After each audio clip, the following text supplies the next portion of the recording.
I told you that I had post-traumatic stress disorder, which I do. And that started, and I'll only say part of the story, in New York City, where I lived on City Island in the South Bronx. There was a hurricane, and I was sound asleep. I was 6 years old. And the windows on the house that we lived in hinged outward, had two chains on it, and had two pins to hold the window. Well, the springs weren't any good on those pins. And the window rattled, the pins came out, and the whole window came down and hit me in the head and cut my head open. And my parents had to go across the street to the neighbor, have them take care of my sister, and we were on our way to Jacoby Hospital.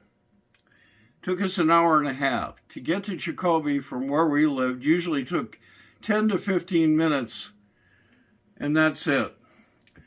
My father had to get out of the car several times and move tree branches out of the way with the help of other motorists in order to get to the hospital.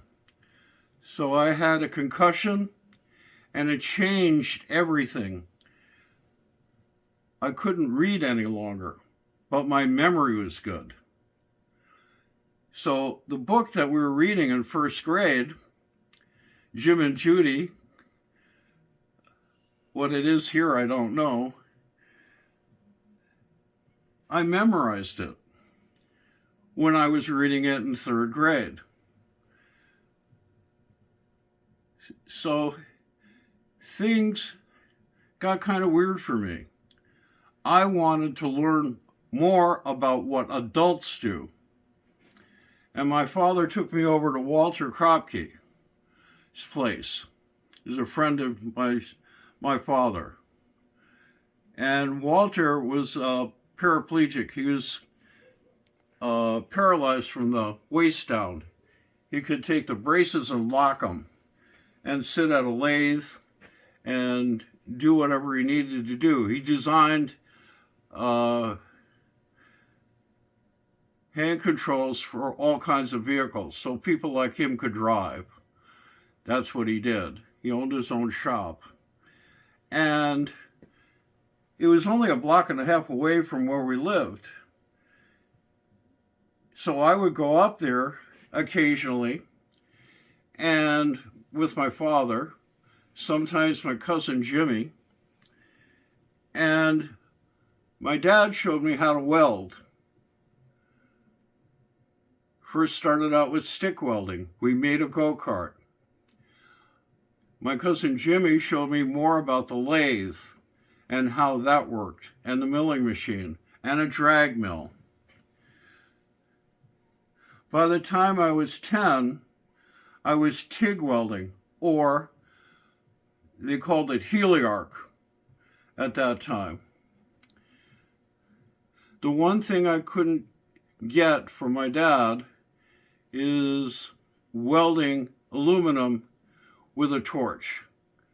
That I practiced and practiced and practiced with later on when I was like 17, 18 years old. I had a manifold that I wanted to weld.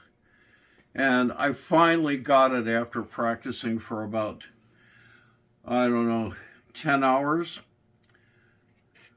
I didn't do it too well the first day. The next day, I got the hang of it and got to see the color that my dad was talking about. The next impact was in 1959. I got meningitis. And that really ruined a lot of stuff. Had a temperature of 106. Was in the hospital for over 6 weeks.